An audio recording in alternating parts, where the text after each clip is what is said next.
Que el Señor bendiga a todos ustedes, Dios bendiga a todos los pastores, a los hermanos también que están estudiando con nosotros y también a todos aquellos que el día de mañana también se van a sumar a estas clases que tenemos online.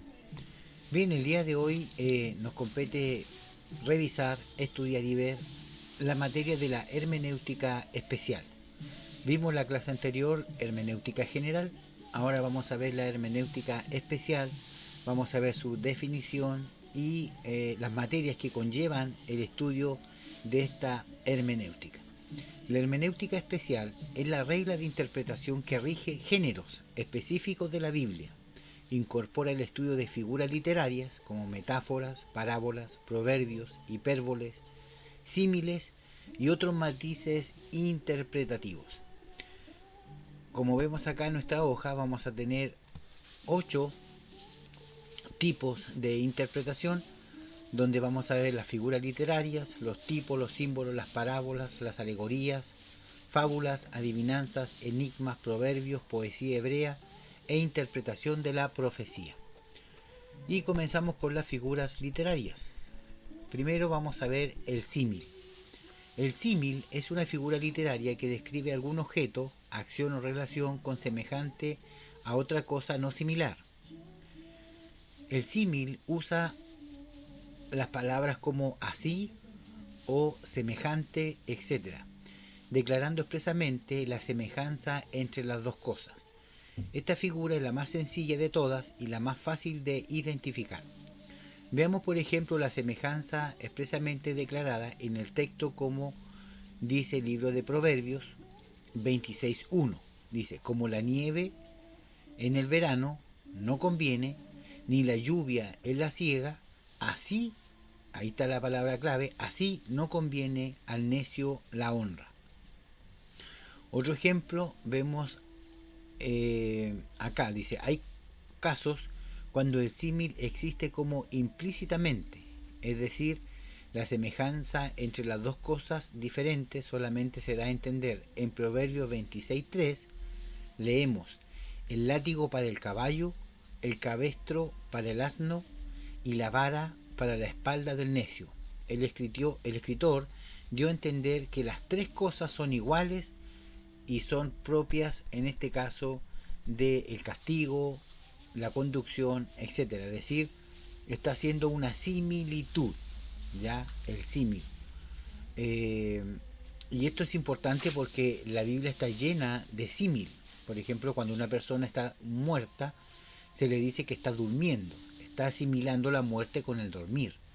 Así también el látigo para el caballo, el cabestro para el asno y la vara para la espalda del necio, está hablando de las tres cosas de la misma forma, poniendo tres ejemplos distintos. Ahora vamos a ver la metáfora. La metáfora está dividida, o esta figura indica la semejanza entre dos cosas muy diferentes, declarando que una de ellas es la otra. Encontramos esta figura en las palabras de Jesús. Vosotros sois la luz del mundo. Mateo 5:14. La expresión quiere decir vosotros sois como luz para el mundo o quizás la luz del sol. Para ver otro ejemplo de la metáfora, véase Génesis 15:1, Proverbios 16:22, Proverbios 25:18, Juan 17, Juan 15:1 y el Salmo 84:11.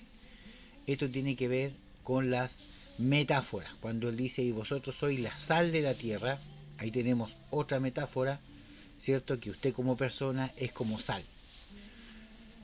La metonimia es el uso de la palabra en lugar de otra, sugerida por la primera cuando el escritor pone en efecto una acción en lugar de la causa, o usa el símbolo o la señal en lugar de la realidad, usa la metonimia.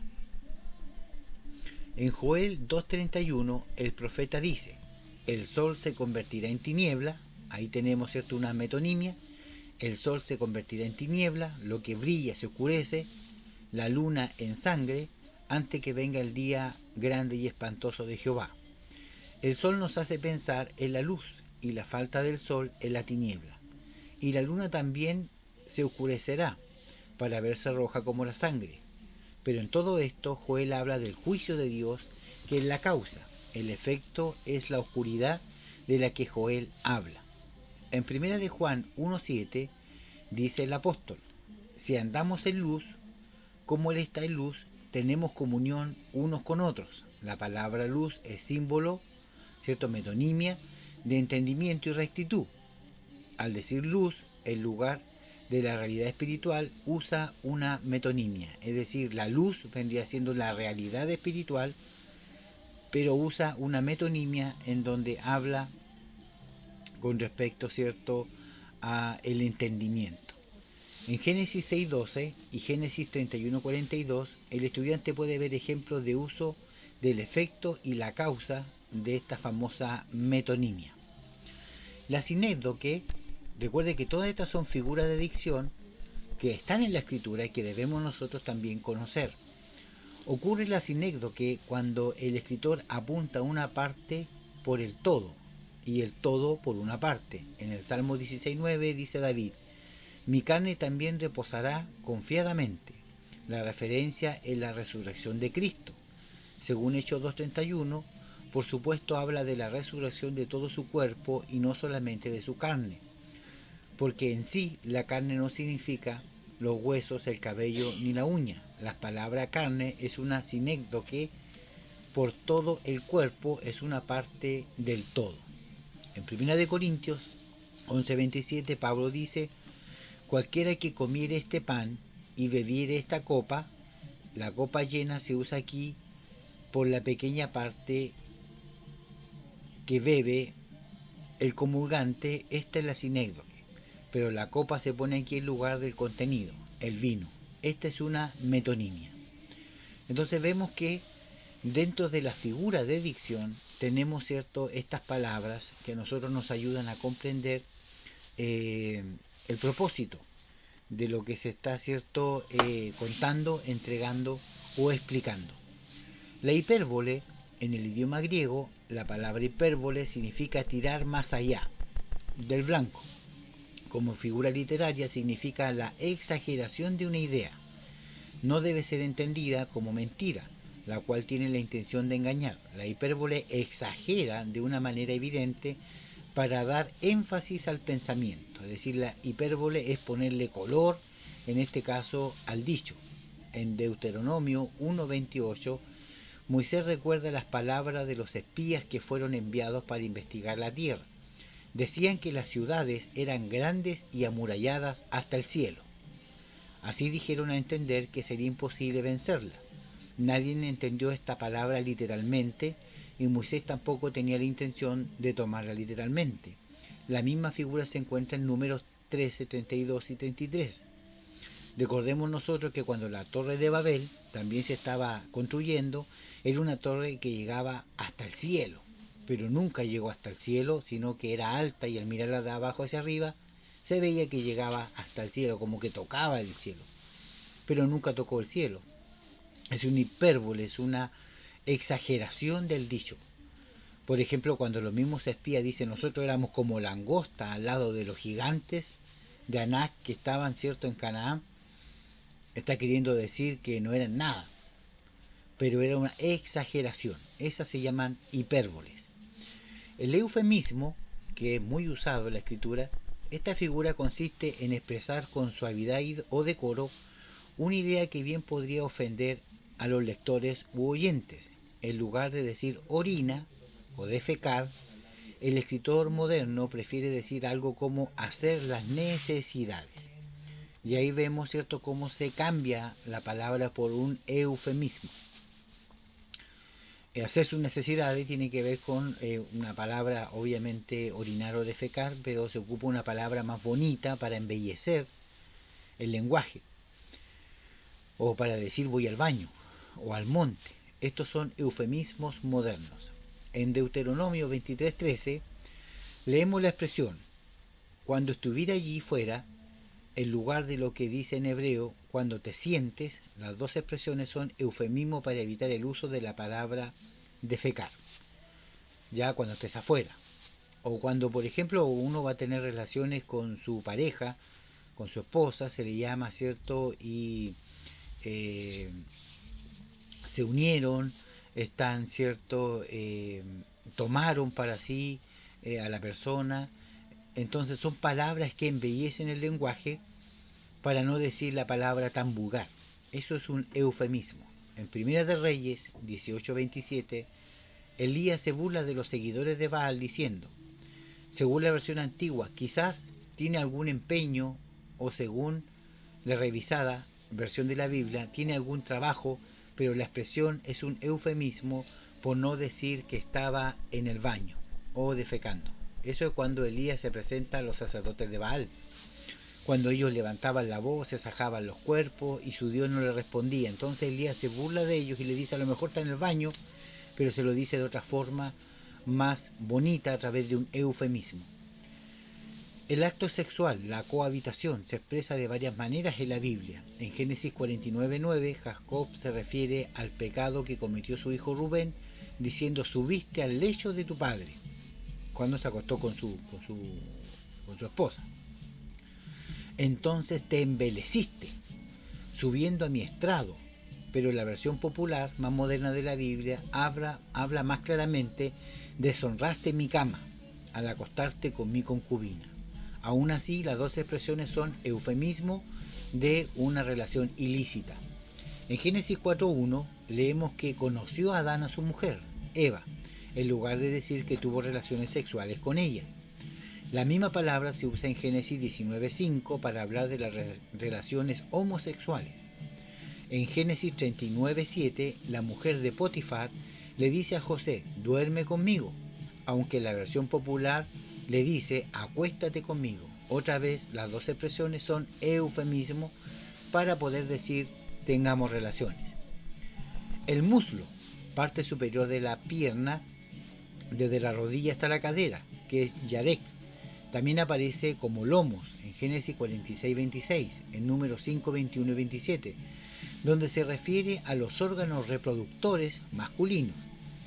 En el hebreo generalmente se traduce como muslo o espaldilla. La costumbre de poner la mano bajo el muslo de una persona a quien se le tomaba un juramento solemne, Génesis 24:2, era tocarse los genitales, y es equivalente a una promesa de lealtad a los deseos del que tomaba el juramento, tan segura como la vida de la persona que lo prestaba, y en caso de muerte o de la de sus descendientes.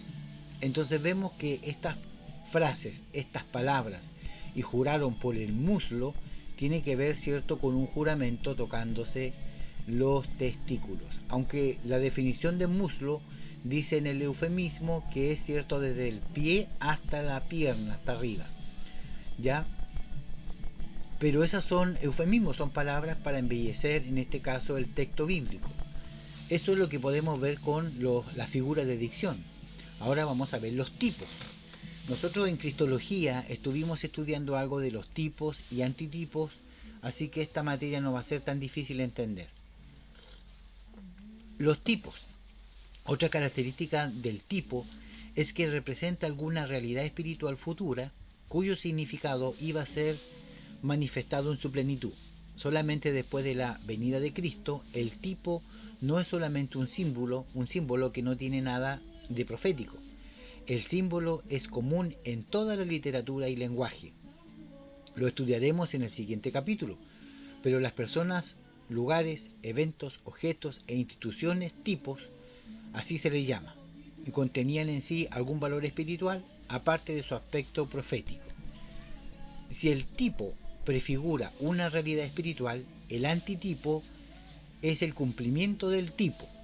En los tiempos antiguos, el Mesías era la gran realidad espiritual futura, era el tipo. En el Nuevo Testamento, el Mesías es el gran antitipo, es decir, se cumple la profecía mesiánica, que corresponde a los tipos del Antiguo Testamento. A pesar de que los tipos tienen formas muy variadas, la mayor parte de ellos se cumplen en Cristo. A veces los tipos eran personas importantes en la historia de Israel, otras veces eran oficios ordenados por la ley de Moisés, o bien eran objetos materiales o lugares significativos, eventos de la historia o instituciones del sistema religioso hebreo. Bueno, ahí vemos, cierto, que hay tipos personas, tipos objetos, tipos fiestas, tipos ceremonias, etc. que son prefigura de Cristo. Ahora, el símbolo puede definirse como cualquier cosa real o visible que representa algo invisible. Las cosas invisibles puede ser una idea, una cualidad o una realidad espiritual según la relación entre las dos cosas. Los símbolos pueden ser objetos, sustancias, colores, números, y su significado depende de la intención de su autor cuando lo emplea. Por ejemplo, el león puede simbolizar fuerza o realeza, y las dos ideas no se contradicen, pero también puede representar lo temible y malo. En Apocalipsis 5:5, Cristo es llamado el león de la tribu de Judá, pero en 1 de Pedro 1, del 5 al 8, el diablo es comparado como el león. Vuestro adversario, el diablo, como león rugiente, anda buscando a quien devorar. Entonces vemos acá vemos, cierto, que esta palabra tiene también otras connotaciones, ya que tiene que ver con el símbolo. Ya el símbolo del león representa fuerza, realeza, pero también representa al enemigo. Luego en Daniel 7:4, siempre hablando del símbolo, el león significa el primer gran reino mundial bajo Nabucodonosor. El agua simboliza muchas cosas en la Biblia. En 2 de Crónicas 18:26 representa la angustia, pero en Juan 2 se entiende como el símbolo de lo que es común o usual en la vida. En Efesios 5:26 el agua representa la palabra de Dios, habiéndola purificado en el lavamiento del agua por la palabra. Juan 7:38 el agua significa el Espíritu de Dios. En Mateo 27:24 significa el lavamiento o la limpieza. En Jonás 2 del 5 al 6 el agua representa el sepulcro. En Apocalipsis 22:1 representa la vida eterna. Y aquí podemos ver, cierto, que en estas palabras como símbolos se ocupan mucho también, en este caso, las palabras polisémicas, donde una palabra tiene múltiples significados, siempre descansando en la misma frase. Ahora vamos a ver las parábolas. El término parábola se deriva de dos vocablos griegos: para, una preposición que significa al lado de o junto a, y vayein, el verbo echar o arrojar. Juntos indican algo opuesto al lado de otra cosa para indicar la semejanza entre las dos cosas. Brevemente, parábola significa semejanza. En la narración de algo que sucede en este mundo, un poco de historia o del relato de algo que sucede con frecuencia en nuestro ambiente siempre representa fielmente lo que pasa entre dos hombres. El propósito de la parábola es comunicar alguna lección espiritual. Y vemos acá que la parábola es una comparación ya de algo ficticio, pero de una realidad latente, en este caso de nuestra contingencia, de nuestro mundo. Así Jesús muestra la parábola de la semilla de mostaza, la parábola, cierto, del que fue a sembrar, la parábola, cierto, del juez injusto, y así muchas parábolas que hablaba, cierto, de cosas imaginarias, fantasiosas, pero aplicada a una realidad actual. Luego vamos a ver este tema de las parábolas más profundo, y vamos a ver también los tipos un poquito más profundos. Este es solamente un índice, una introducción de lo que tiene que ver con la hermenéutica especial. Las alegorías. La alegoría sostiene semejante relación con la metáfora y el símbolo, como la parábola con el símil. Si las parábolas es la aplicación del símil para que sea una historia, la alegoría es la extensión de la metáfora o del símbolo para que sea una narración. Un ejemplo sencillo de la alegoría se ve en Génesis 49:9. El estudiante debe observar que en este caso la alegoría comienza con una metáfora. Cachorro de león es Judá. Así comienza. Y ahí está hablando, cierto, de una alegoría, pero que comienza como una metáfora. Judá se compara con el cachorro de león, llamándolo con este nombre. El profeta sigue entonces hablando de Judá usando la misma figura. En el Nuevo Testamento encontramos la alegoría del pan del cielo, interrumpida en Juan 6:26 al 51, a la de los edificadores y el edificio. De interés especial es el caso de Gálatas 4:22 al 31, que contiene el uso alegórico de la historia literal de Sara y Agar. Y acá vemos en este Gálatas 4:22 en adelante que es una alegoría, ¿cierto? Donde dice Sara es un monte y Agar es otro monte. Uno es el monte de la ley y el otro es el monte de la gracia. Si usted pudiera leerlo, es muy hermoso lo que esta alegoría, ¿cierto?, cuenta, que es como una historia, pero más alargada, con una narración bastante interesante, porque tiene mucho que ver con la ley y la gracia. Las fábulas, adivinanzas, enigmas y proverbios. La fábula, este tipo de narración relata algo que sucede en el mundo irracional. En ella las capacidades y características humanas se atribuyen a los actores para enseñar una lección moral, o sea, una moraleja. Ejemplo, Jueces 9, del 7 al 20, especialmente en el 8:15. En este relato Jotán dice que los árboles buscaban un rey para gobernarlos. Por fin eligieron a un espino que puso condiciones intolerables para sus súbditos.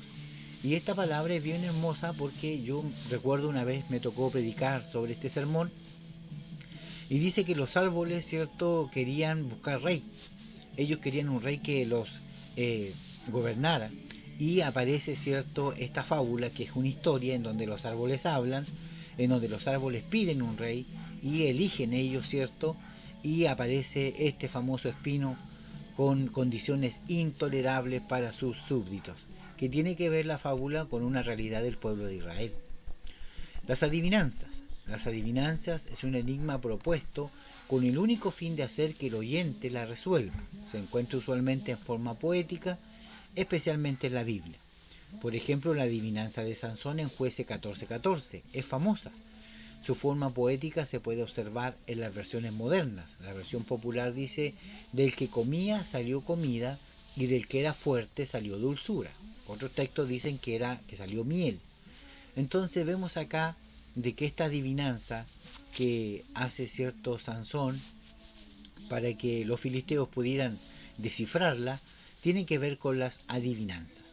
El enigma, en contraste con la adivinanza, el enigma es una verdad propuesta en lenguaje oscuro con el fin inmediato de ocultar esa verdad, pero para despertar más tarde la mente para meditar en su significado. Otro enigma se encuentra en Juan 6:51. Yo soy el pan vivo, aquí está el enigma, que descendió del cielo. Si alguno comiere de este pan, vivirá para siempre. El pan que yo daré es mi carne, la cual yo daré por la vida del mundo. Este enigma, ¿cierto?, que es, usted lo lee en la Biblia como un texto bíblico nomás, ¿cierto?, en el libro de Juan, pero es un enigma. Yo soy el pan vivo que descendió del cielo. Que, o sea, si tú quieres, tienes que comerte a Cristo, en este caso, como a pan, para poder, ¿cierto?, tener vida. El proverbio. El proverbio es un refrán o dicho común que es verdad en sí, pero que expresa una regla general en forma concreta. Se usa el proverbio para señalar una situación parecida a la que se expresa en el proverbio. Sin embargo, el libro de los proverbios no indica la manera en que se debe aplicar, sino como las palabras de sabiduría encapsuladas vienen a ser regla práctica para la vida diaria. Eran usadas en el habla común, como nuestros tiempos. Mateo 15:26 es un caso que apoya este punto. Respondiendo a la mujer cananea que pidió a Jesús que sanara a su hija, dijo: no está bien tomar el pan de los hijos y echarlo a los perrillos. Ahí tenemos un proverbio. Muchas veces nosotros igual tenemos algunos proverbios, dichos populares, como camarón que se duerme se lo lleva la corriente, o si el río suena es porque piedras trae. Todo eso son proverbios. Y así también hay muchos proverbios chinos que se ocupan para la mofa, la risa, pero el proverbio es una realidad, ¿cierto?, concreta, que está expresada en forma misteriosa. ¿Ya? La poesía hebrea. Es muy posible que la poesía hebrea se originó en el hábito de los sabios y viejos de la tribu que enseñaban a sus hijos oralmente. Y esto es bonito porque muchas veces una forma de poder memorizar la escritura es a través de canciones, a través de poesías. Y ellos de esa forma, por eso usted B, cuando los hebreos o los judíos en el tiempo, en este caso de Chile, cuando se hacen eh, las reuniones masivas, ¿cierto? Los tedeum ecuménicos, y aparece un judío, ¿cierto? Leyendo la Biblia, habla o la lee cantado, cantadito. Entonces es porque es la poesía hebrea, es una forma que ellos tienen oralmente de poder memorizar la escritura y traspasarla de generación en generación. Por medio de la repetición de ideas usando palabras y frases diferentes, podían hacer más claro su significado. Con la memorización de las tradiciones orales, el hábito sería grabado en su mente y asociado con la sabiduría de sus antepasados. Pero él oye la oración de los justos, Proverbio 15:29. Ahí tenemos una poesía. El corazón alegre constituye buen remedio, mas el espíritu triste seca los huesos. Ahí tenemos otro. Vamos a ver la interpretación de las profecías. Y esto también es importante porque dentro de la hermenéutica especial muchas veces las profecías no se saben interpretar. Y hay formas como hacerlo. En todas las profecías la idea principal es la revelación de la voluntad de Dios con respecto a algún asunto, no solamente la predicción del futuro. Según el significado de la palabra hebrea naví, que significa profeta, era sencillamente uno que hablaba de parte de otro, especialmente Dios.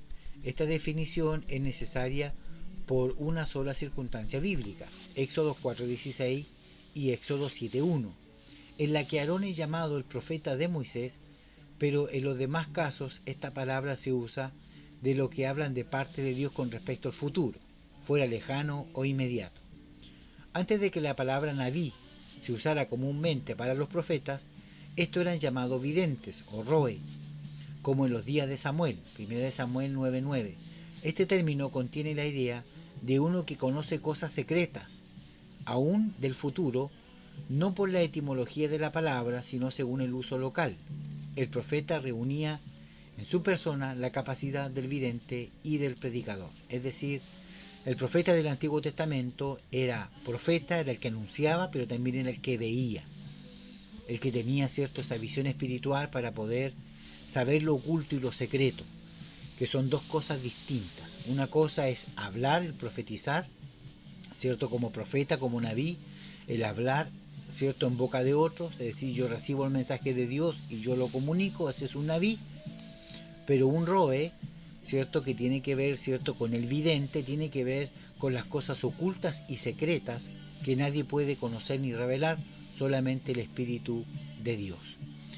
Y de esa forma ya estamos llegando, cierto, al final, en este caso, de la hermenéutica especial, que tiene que ver con la figura de dicción.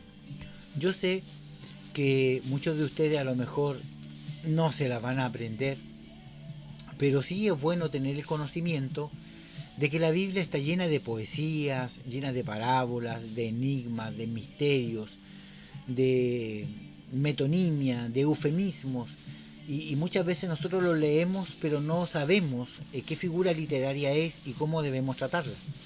Por eso en este estudio de hermenéutica especial, como en el hermenéutica general, vamos conociendo más de cerca cómo está escrita nuestra Biblia, vamos viendo cómo la Biblia no es un libro escrito así nomás, ¿cierto? Un relato que pasó, ya escríbelo para que quede en memoria, no, sino que es una compilación rica en figuras literarias, en figuras literarias.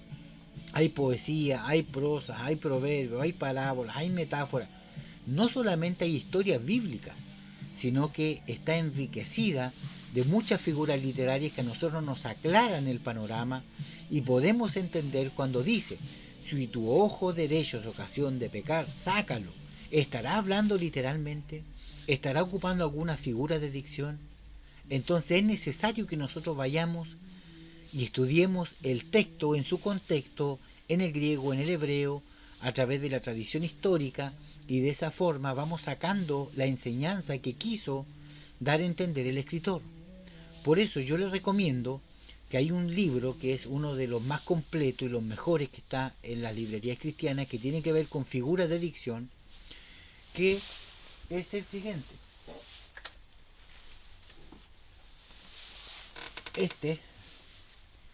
Figuras de dicción, ¿ya? En donde aparece, ¿cierto?, Bullinger y Francisco La Cueva, donde aparecen todas las figuras de dicción, parábolas, hipérboles, etcétera. No sé el valor comercial que tendrá en este momento, pero sí es un libro que realmente a nosotros nos ayuda como pastores, como maestros bíblicos para poder comprender de mayor forma la escritura. Ahora, yo quisiera darle a lo mejor una recomendación pequeña, como para que usted pueda, cierto, armarse de elementos o insumos básicos para poder estudiar. Si bien es cierto, cada uno de nosotros tenemos en nuestra casa una Biblia de estudio, pero hay 4 elementos, 4 herramientas que usted necesita básicas en su casa para poder, cierto, hacer un buen estudio de la escritura. Y lo primero es una Biblia de estudio. Si usted tiene una Biblia de estudio, ya tiene el primer paso. Segundo, normal, un diccionario normal, como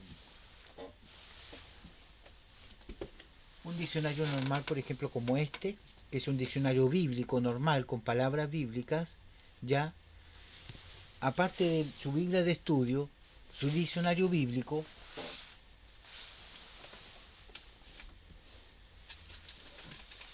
usted va a necesitar también un comentario bíblico, que es este.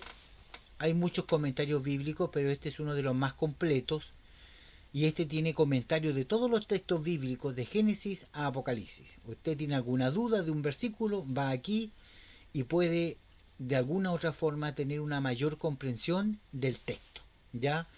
Este es el comentario bíblico de Matthew Henry, bastante bueno, que usted debería tener en su hogar. Y por último, debería tener usted un diccionario de griego y de hebreo, o en su consecuencia una concordancia Strong que también tiene hebreo y griego. Entonces tenemos como herramientas básicas para poder armar nuestra biblioteca en nuestro hogar y poder hacer un estudio serio de la escritura y no desviarnos ni a derecha ni a izquierda, sino ir lo más recto posible, es una Biblia de estudio, obviamente va a tener sus comentarios, un diccionario bíblico, un comentario bíblico y un diccionario de griego y hebreo. Esas 4 herramientas son las básicas. O sea, si usted los libros que ve detrás de mí los sacara, todos los libros que yo tengo, y me tuviera que quedar solamente con unos pocos, esos son los libros que usted tiene que tener. De esa forma, usted puede hacer un estudio serio de la escritura, lo más apegado posible, y de a poquito usted va a ir comprando, ¿cierto?, lo que necesite para poder fortalecer y alimentar su vida espiritual. Así que espero que esta clase de hermenéutica especial le haya servido. Usted va a tener el material en sus manos, la hoja, el video, puede repasarlos, puede verlos, puede comparar los textos bíblicos que leímos, porque yo no se los leí, y podemos, cierto, sacar la enseñanza y cómo la Biblia a nosotros nos enseña que no es un libro cualquiera, sino es un libro rico literariamente, con muchas figuras, con muchas herramientas para poder predicar, y no solamente es un libro histórico. Ya está lleno de poesía, lleno de enigmas, lleno de misterios, lleno de profecías, lleno de metonimia, lleno de alegorías, de símbolos, de tipos, muchas figuras literarias. Así que le animo a que pueda usted enriquecerse de esta forma y poder cada día ir creciendo usted en el Señor, para que también su iglesia pueda crecer y sea prosperada. Que el Señor les bendiga. Nos vemos en la próxima clase y recuerde hacer sus preguntas, que me imagino habrá muchas, para poder contestarlas cuando nos volvamos a encontrar. Que el Señor les bendiga. Bendiciones.